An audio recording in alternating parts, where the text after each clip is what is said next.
আজান আমরা বরিশালের পোলাপান ঠিক আছে, আমরা হাতে মারি হাত নষ্ট করি না, ব্রেন্টের মাইট দেই। আজীবন জেল খাটতে খাটতে শেষ হয়ে যাবি। ব্যাকগ্রাউন্ড চেক করে টক্কর লইতে আবি। কোনো একটা গাড়ি আজকে চলবে না, সব গাড়ি ব্লক থাকবে, আগের রোডে টিকটক হইবে। আমরা দেশের কিছুই না, কিন্তু আমাগো পাওয়ারের শেষ নাই, কারণ আমাগো ফ্যান ফলোয়ারের অভাব নাই। রাস্তায় হেলাই আধা ঘন্টা পিটাইলেও আমাগো ভালোবাসা ধরার মতো কোনো মানুষ নাই। দেহ না কত জায়গায় বইয়ে মার খাই, অতে আমাগো কিছুই হয় না, কারণ আমাগো তো শরমই নাই। আলোচনায় থাকতে হইলে শরমের কথা চিন্তা করন যাইবে না। এই পথ দেখাই দেশে আমাগো টিকটকের আইডল প্রিন্স মামুন ভাই। আলোচনায় থার পান্নে ভাই আমাগো ওই বুড়ো মাথার রেতা মাই কি বানানটা বানাইছে। হেয়ের পরও হে সবাই আলোচনায় রইছে। আলোচনায় থার পান্নে জান্নাত তোয়া বুলু ফিল্ম তামাইক বানাই হেলাইছে। হ্যাঁ এখন দেশের বড় স্টুডিওতে গান করে। তয় তোরা আমার এত শরম করলে হইবে? বড় বড় টিভি চ্যানেলে যাবি কেমনে? সাংবাদিক আইয়া কিন ফেনে তোর পায়ের উপরে বুড়োই পড়বে। কবে জানি জান্নাত তোরে টিভি চ্যানেলে দেখা লাগে যে পারফরমেন্সটা কিভাবে দেখালেন এভাবে। দেশে তো বর্তমানে এইটাই চলে। ভাইরাল হইছে কেটা ওরে ধরিয়ে লইয়ে আগে কি দিয়ে ভাইরাল হইছে ওটা কোনো বিষয়ই না। ওর লগে লগে আমাগো আলোচনায় থাকতে হইবে। দেশের ইয়াং জেনারেশন নাইলে কিসের প্রলোভনে চলে?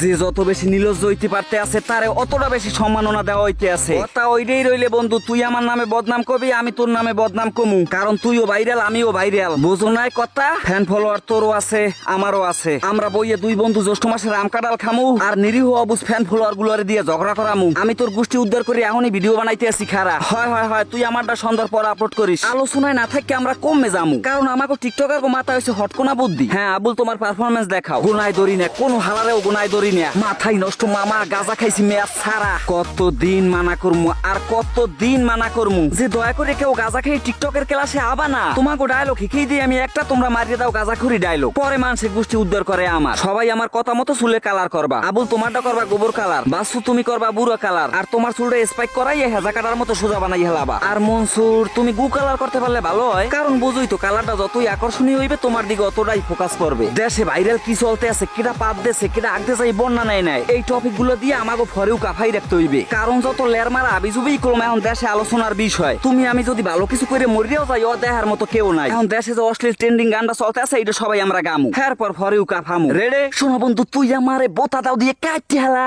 পিরিতের খাতা দিয়ে যাইতে ধরে মারি হালা। আরে বাজান, কেটা গোষ্ঠী উদ্ধার করছে, কেটা বাজে কমেন্ট করছে, ওইয়ের দিকে চাই তো লাভ নাই। আমরা টিকটক সেলিব্রিটিরা তো কমেন্ট পড়ি না, এটা কি তোমার জানা নাই? কমেন্ট পড়লে তো আমাকে উশি থাকতে না। মানুষজনে যে পরিমাণ গোষ্ঠী আমাকে দৈনিক বলায়, হ্যাঁ এরপর কমেন্টের দিকে নজর দেয় কোন কথায়? দিন শেষে তো আমাকে ইনকাম ঠিকই হইতে আছে নাকি? আর আমরা কত বড় বড় জায়গায় যে ডাক পাইতে আছি, শোরুম উদ্বোধনের প্রথম কাতারেই আমরা থাই। যত সমালোচনা অত ইনকাম, আমরা তো হেইফেন নিয়ে এই ব্যবসা বাইছে নিছি। আমাকে দেশের কিছু কিছু কাপল ব্লগাররা পারলে বউরে লই বাসর করিয়ে দেখায়, সবাই আবার মোরা হেয়ে মজা লইয়ে দেহি। লাইক কমেন্ট তো আসি, কেউ কেউ আবার নিজের প্রোফাইলে শেয়ারও করি। দেশে আমাকে ডাকলার মতো বেটা কেউ আছে? আমরা চলতে আছি আমাকে ডাইছে। এখন কথা হয়েছে তাণ্ডব যেভাবে আমরা চালাইতেছি ওইভাবেই ঠিক চলবে। দেশের যুব সমাজ কোন দিকে যাইতেছে ওরা আমাকে দেখার ব্যাপার না, ওরা এখন গার্জিয়ানে বুঝবে। দেশে তো আর আমাকে জন্য কোনো আইন তৈরি হয় নাই, তাহলে আইন চালু না হওয়া পর্যন্ত আমাকে ওই তাফালিং চলতেই থাকবে। আমরা ওই যেমন দিন শেষে বিলিয়ন বিলিয়ন ডলারের মালিক, আমেরিকা যাইয়ে বাড়ি বানাইয়ে সুইমিং পুলে স্বাধীন মতো ল্যাংডা হয়ে থাকমু। আর আমাকে দেখাই পথে যারা পথ চলবে হ্যাঁ গতায় দেশে বই আঙ্গুল ছোয়ামু। টিকটকের এই আতঙ্ক আমরা সারা দেশে ছড়াই হেলামু, সব অসুস্থ বানাই হেলামু।